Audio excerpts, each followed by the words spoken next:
Amin ya Allah. Lebih adem. Sudah memberi yang terbaik. Lega rasanya Presiden Republik Indonesia. Kalau aku sih Kasih ya. Kalau kamu siapa?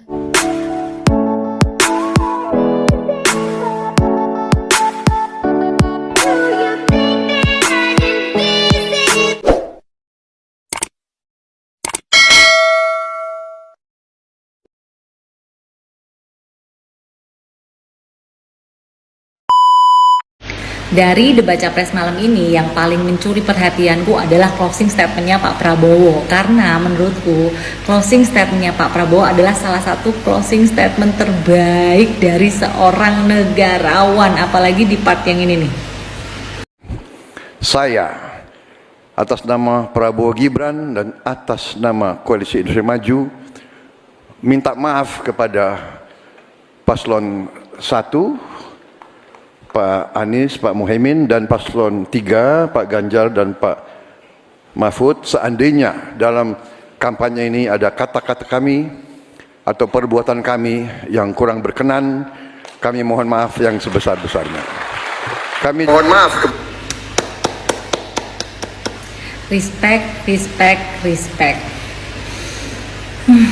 Ya mungkin ya buat sebagian orang hal semacam ini tuh sepele. Tapi kalau menurut saya tidak semua orang bisa dan mau melakukannya ya. Meminta maaf di depan umum, meminta maaf di depan jutaan mata yang melihat. Apalagi mereka ini masih dalam kondisi bertanding gitu ya. Dan hanya orang yang mempunyai jiwa yang besar yang mau melakukan hal-hal semacam ini gitu. Dan Pak Prabowo menunjukkannya. Apalagi ya pada saat Pak Prabowo itu menyatakan saya akan menjadi presiden untuk seluruh rakyat Indonesia, termasuk orang-orang yang tidak memilih saya, termasuk orang yang tidak mempercayai saya. Saya pribadi bangga sekali Pak, sangat bangga berada di barisan Bapak. Bapak menunjukkan betapa Bapak itu seorang negarawan yang sangat mencintai seluruh rakyat Indonesia ini. Dan saya udah gak sabar Pak, tanggal 14 Februari saya pengen cepet-cepet coblos Bapak dan Mas Gibran. Yeay. Saya udah gak sabar juga sih Pak pasang fotonya Bapak sebagai Presiden Republik Indonesia dan Mas Gibran sebagai Wakil Presiden Republik Indonesia. Amin ya Allah. Bapak keren. Lebih adem, tapi menurut saya justru lebih berarti jadinya dibandingkan hanya saling serang yang tidak kontekstual tadi. Tapi yang saya apresiasi Pak Prabowo berjiwa sangat kesatria, menyampaikan permohonan maaf kepada paslon-paslon lainnya, termasuk masyarakat Indonesia jika ada salah-salah kata atau yang kurang pas. Tapi ini menunjukkan bahwa pada akhirnya kontestasi pemilu ini adalah adu gagasan, bukan personal, bukan menghadirkan dendam, apalagi kemudian perpecahan di antara sesama konstituen, anak-anak bangsa. Ini akan berdampak buruk. Pada akhirnya di atas segalanya kita ingin menjunjung tinggi persatuan di antara kita semuanya. Untuk Indonesia. debat Capres kelima yang merupakan penutup rangkaian debat dalam kampanye Pilpres 2024 baru saja berakhir. Lega rasanya debat kelima ini berakhir dengan lancar dan nyaris tanpa ketegangan yang berarti. Saya mencatat banyak ibu-ibu yang tetap nggak berani nonton debat karena takut membayangkan Pak Prabowo bakal dibully sama rival-rivalnya seperti pada debat Capres ketiga kemarin. Tapi puji Tuhan itu tidak terjadi. Rupanya Capres 01 dan Capres 03 belajar dari apa yang dihasilkan dari cara mereka menyerang Capres 02 yang justru tidak menguntungkan elektabilitas dan simpati publik. Tapi meski begitu, naluri ofensif Capres 03 tampaknya masih terlihat. Juga indikasi bersekongkol dengan Capres 01 untuk melawan Capres 02 masih terasa. Meski keduanya tampak berusaha menahan diri. Yang membuat kurang menarik dari debat malam ini adalah pernyataan-pernyataan Capres 01 dan Capres 03 yang masih terasa teoritis dan normatif. Sementara Capres 02 meski dengan ungkapan sederhana dan tidak sehebat rivalnya membangun narasi berbunga-bunga, tapi terasa lebih lugas, to the point dan konkret. Dan ketika sampai pada akhir debat, di mana closing statement disampaikan oleh para capres didampingi cawapres masing-masing, terlihat jelas mana capres yang unggul secara utuh. Capres 01 membuat closing statement yang cukup tertata, meski tetap normatif dan berbunga-bunga seperti puisi. Mengutip jargon Jawa, Suro Tiro Jayaningrat lebur dining pangastuti. Jargon Jawa yang selama ini diejawantahkan oleh Pak Jokowi, Capres 01 seperti hendak menunjukkan kesan dan sikap yang lebih membumi, lebih mengindonesia. Closing statement Capres 02 menurut saya adalah closing statement yang terbaik. Selain menegaskan visi, Capres 02 juga dengan sangat clear menunjukkan kebersahajaannya dengan menyampaikan permintaan maaf dan ucapan terima kasih kepada dua rivalnya serta kepada penyelenggara pemilu atas segala yang terjadi sepanjang momen-momen kampanye. Serta menegaskan bahwa mereka akan menjadi pemimpin bagi semua kelompok, bahkan bagi siapapun yang tidak memilih atau meragukan mereka. Ini sungguh keren menurut saya. Closing statement Capres 03 menurut saya paling buruk, karena pada pernyataan terakhir ini sikap ofensif dan menyerang masih diperlihatkan. Mungkin sudah ditahan-tahan sejak debat tadi dan akhirnya kelepasan di penutup ini. Masih membawa-bawa isu politik dinasti, kepentingan keluarga, capres yang melanggar HAM, dan tema-tema yang jadi bahan gorengan di medsos yang semakin usang dan tidak proporsional untuk diulang lagi di momen prestisius yang seharusnya bisa dipakai untuk menarik simpati publik sebesar-besarnya. Terasa sekali statement ini titipan dari partai atau dari ketua umum partai. Meski tidak seseru debat sebelumnya, tapi barangkali memang di debat terakhir ini, suasana tenang dan sejuk harus sama-sama diwujudkan. Mengingat tinggal 10 hari lagi rakyat akan menentukan pilihan mereka. Kalau boleh bicara peringkat untuk debat malam ini, saya akan menempatkan Capres 02 di urutan pertama, Capres 01 di urutan kedua, dan Capres 03 di urutan kelima. Halo saudaraku segenap anak bangsa, sudah mendengar closing statement Pak Prabowo? Closing statement Pak Prabowo adalah closing statement seorang negarawan. Sedangkan closing statement 01 dan 03 adalah closing statement seorang oposisi. Artinya Pak Prabowo sudah siap untuk menjadi presiden bagi seluruh rakyat Indonesia, dan 01 maupun 03 sudah siap untuk menjadi oposisi. Kalian merasa juga nggak kalau debat capres yang terakhir ini adem banget? Tapi coba kita analisis ya. Ini dia. Kalau kita lihat debat capres yang kelima ini memang sangat-sangat adem, ayem, tentrem ya. Tidak ada unsur yang saling meributkan. Bahkan saya banyak sekali mendengar kata terima kasih, kata mohon maaf, dan itu asli sejuk banget di telinga. Oke, dari nomor urut 1, Pak Anies ini kalau saya dengarkan, semua jawabannya itu selalu memuaskan di telinga guys. Nggak tahu kenapa ya. Emang jawabannya semuanya keren. Termasuk pada saat menjelaskan orang-orang yang kesulitan membayar UKT, kemudian perlindungan perempuan, walaupun tadi memang agak menyindir bansos ya. Sedangkan dari Pak Prabowo, saya lihat itu jawabannya selalu aplikatif, yaitu jawaban-jawaban yang memang sudah beliau lakukan sebelumnya. Seperti pada saat beliau menjelaskan tentang supportnya terhadap kaum perempuan, walaupun jawaban dari Pak Prabowo ini memang singkat-singkat, tapi di closing statementnya Pak Prabowo ini memang keren coy. Terlihat merangkul semua calon dan meminta maaf juga. Sedangkan dari Pak Ganjar, jawaban-jawaban yang diberikan itu selalu tegas di debat malam ini. Mekanismenya juga jelas, termasuk pada saat menjelaskan bagaimana satu keluarga miskin satu sarjana. Tapi memang Pak Ganjar ini terlihat beberapa kali menyindir Pak Jokowi dan juga Pak Prabowo, seperti dinastilah, otoriter, dan lain sebagainya. Tapi gimana menurut kalian? Wow, closing statement dari Pak Prabowo sangat luar biasa malam hari ini di penutupan debat Capres. Menurut aku, dia sangat-sangat pantas untuk menjadi Presiden Republik Indonesia. Kenapa aku bisa bilang seperti itu? Kalian tonton cuplikan closing statement Pak Prabowo. Saya atas nama Prabowo Gibran dan atas nama Koalisi Indonesia Maju minta maaf kepada paslon 1, Pak Anies, Pak Muhaimin, dan paslon 3, Pak Ganjar dan Pak Mahfud, seandainya dalam kampanye ini ada kata-kata kami atau perbuatan kami yang kurang berkenan, kami mohon maaf yang sebesar-besarnya. Kurang pas. Menurut kalian seperti apa?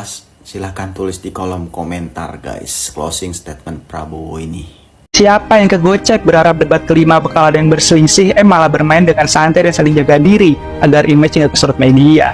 Ya, ini debat kelima alias debat penutup Pilpres 2024 teman-teman. Dimulai dengan Pak Anies yang bisa bermain menyerang, malah terlihat bermain manis. Pak Prabowo yang biasa lebih ke defense tapi terlihat lebih seimbang dan selalu setuju dengan pendapat lainnya. Dan yang paling gokil ialah Pak Ganjar, awalnya santai, makin kesini kok mulai senggol-senggol bansos sampai isu yang lebih panas yaitu demokrasi di Indonesia. Dimulai dari Pak Prabowo nih yang menggaungkan soal makan siang gratis, bahkan sejak ibu mengandung menuju Indonesia Emas 2045. Kemudian Pak Anies membuka debat menggunakan bahasa isyarat sampai persoalan bansos plus demi kesejahteraan sosial, dan Ganjar soal satu desa, satu vaskes, satu nakes, sampai persoalan sekolah inklusi teman-teman. Nah menariknya ketika masuk ke momen kesehatan nih, dimana mulai dari Pak Ganjar yang ingin vaskes sampai ke desa, lalu dikritisi oleh Pak Anies bahwa kesehatan hanya diurusi oleh Kemenkes saja. Lalu disambung Pak Prabowo soal kurangnya dokter di Indonesia, sampai di mana tiba di momen soal tenaga pendidik. Ya, dimulai dari Pak Anies yang janji angkat puluhan ribu P3K, lalu disambung dengan Prabowo wajib audit semua sistem yang gak beres, dan diteruskan oleh Pak Ganjar bahwa perlu adanya dorongan sertifikasi. Ya teman-teman, debat kelima ini kita disuguhkan dengan debat yang cukup ciamik, walau endingnya ada senggol-menyenggol sih, yaitu dia soal bansos sampai kritisi soal demokrasi di Indonesia. Poinnya ada pada closing menurut gue teman-teman ya, closing statement. Prabowo yang terlihat lebih mengajarkan untuk selalu rendah hati, Anies yang berfokus pada kecerdasan masyarakat, dan Pak Ganjar yang mengajarkan kewibawaan. Jadi kalian udah fix pilih siapa nih? Debat terakhir menurut saya Anies udah lebih sopan dan lebih santun. Flying victim sudah tidak terlihat lagi. Mudah-mudahan ini adalah perubahan sikap untuk jati diri yang lebih baik lagi. Bukan untuk kepentingan politik dan kepentingan survei yang semakin hari semakin menurun. Dalam debat-debat sebelumnya, serangan-serangan itu tidak membuat survei semakin naik, tetapi malahan membuat survei semakin anjlok. Mungkin saat ini Anies sudah menggunakan cara politik yang berbeda, tetapi sudah terlambat, dan menurut saya Anies sudah kalah telak dan mati gaya. Kita akan mendengar pendapat yang menurut saya ini adalah bestinya Pak Anies saat menjadi gubernur. Dia adalah mantan wakil gubernur DKI yang saat ini mencalonkan diri di DKI 3. Nomor urut 1 untuk Jakarta Utara, Jakarta Barat, dan Kepulauan Seribu. Bapak Ahmad Rizal Patria, bagaimana pendapat Bapak di debat yang terakhir yang paling penting ini? Kita diyakinkan bahwa Bapak Prabowo adalah pemimpin yang visioner, yang solutif, yang adalah pemimpin yang kerja cepat, nyata, dan tepat untuk menggantikan Bapak Jokowi. Ketika capres lain baru bicara menyelamatkan DKI Indonesia, maka Bapak Prabowo bukan cuma omong-omong, tapi justru sudah mengerjakannya dengan uang sendiri, menyiapkan pengacara yang andal di Malaysia, menyelamatkan leader DKI Indonesia dari NTT yang akan dihukum mati, diselamatkan. Sekalipun Bapak Prabowo selalu dicaci maki, dihina, dibully, beliau tidak pernah marah, apalagi dendam.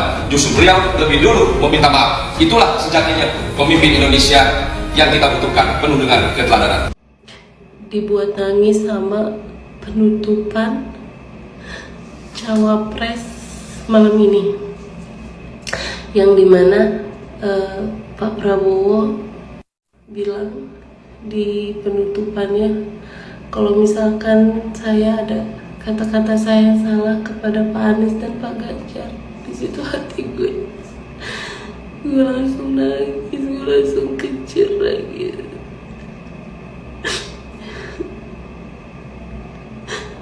Yang dimana dia yang awalnya udah banyak diomongin sana sini, cuma joget-joget, terus dikasih rate 11 atau berapapun itu, tapi dia malah yang minta maaf gitu ke Cawapres. Ya ampun Pak, hati lo terbuat dari apa sih Pak? Siapa yang nonton closing statement tadi? Pak Prabowo bilang, saya atas nama Prabowo Gibran meminta maaf kepada paslon 1 Pak Anies dan paslon 3 Pak Ganjar. Seandainya dalam kampanye ada kata-kata atau perbuatan kami yang kurang berkenan, kami mohon maaf sebesar-besarnya. Closing statement yang berlapang dada ya. Meminta maaf di debat, di closing statement. Wow, keren banget Pak Prabowo. Tidak menyenggol kanan kiri. Dia langsung meminta maaf ke pasangan 1 dan 3 jika ada salah. Menurutku itu benar-benar Jiwa-jiwa kesatria banget Pak Prabowo ini. Di closing statementnya Pak Ganjar, di penutupannya masih menyenggol orang lain. Debat capres, saya tim kampanye Pak Jokowi, beliau menyampaikan untuk tidak memilih calon yang potongan diktator dan otoriter, yang punya rekam jejak pelanggar HAM, yang punya rekam jejak untuk melakukan kekerasan, yang punya rekam jejak masalah korupsi. Ini benar-benar pemimpin yang pecah belah ya. Closing statement tuh udah terakhir debat harus maafan atau memuji, atau ya terserah Pak Ganjar ya. Mungkin dalam hatinya menyerang di closing statement adalah kunci. Tapi apakah Bapak tidak memikirkan bangsa ini dengan closing statement Bapak sendiri? Pak Rasi 03 pemecah belah bangsa dengan closing statementnya. Waduh. Terus kata netizen kali ini satu adem aja gitu kali ya. Nomor 2 kalem, santai, salah ya salah, minta maaf atas kesalahan, tidak terlalu menggebu-gebu. Nomor 3 arogan, gak nyenggol, gak asik, gak ada permintaan maaf atas masa debat 1 dan 3, 1-5 closing tadi. Malah closing statementnya juga agak-agak sombong karena nyenggol salah satu paslon dan orang lain. Ini menurut saya ya, kan kita boleh berpendapat di sini. Dan kata netizen lain adalah closing statement 1-2 bagus, fokus visi misi, bahkan meminta maaf. Cuman 03 yang nyebut visi misi, malah fokus nyindir personal salah satu paslon kita. Pak, closing statement udah debat terakhir. Harusnya Bapak tuh gimana ya, biar mendapatkan hatinya rakyat gitu. Dan penutupan dari Pak Prabowo adalah manakala Prabowo Gibran menerima mandat dari rakyat, kita akan memimpin nasional untuk seluruh rakyat Indonesia. Saya akan jadi presiden untuk seluruh rakyat Indonesia, termasuk yang tidak memilih saya, termasuk yang tidak percaya sama saya. Saya akan berjuang untuk seluruh rakyat Indonesia. Wow. Jiwa kesatriaan Pak Prabowo luar biasa. Gimana menurut kalian closing statementnya Pak Ganjar? Rekam jejak, korupsi, kekerasan, dan lain-lain. Pecah belah bangsa. Kalian bisa menilai. Komen, mari kita diskusi. Semoga Pak Prabowo menjadi presiden ya 2024-2025. Terima kasih Pak Prabowo sudah menyemangatin anak-anak muda dan juga sudah memberi yang terbaik untuk pendukung Pak Prabowo. Terima kasih. Selamat malam. Salam 2 jari Pak Prabowo Gibran. Pasti menang presiden. Terima kasih.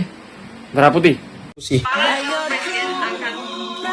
Guys, sudah nonton belum debat malam ini? Debat malam ini tuh yang terakhir. Menurut kalian, visi misi dari ketiga paslon itu yang mana? Menurut aku paslon 1 sama 2 sama 3 tuh bagus banget. Kalau Pak Anies sih kayak memperluas ke tenaga kerjaannya. Kalau menurut aku sih ketenaga kerjaan itu buat orang-orang yang berpendidikan aja sih. Menurut aku kalau kelas rendahan sih agak susah gitu. Kalau 02 itu memberi makanan bergizi untuk anak-anak dan ibu hamil. Dan Pak Prabowo juga ingin membangun rumah sakit modern di setiap kota dan kabupaten. Karena dokternya masih kurang 140.000.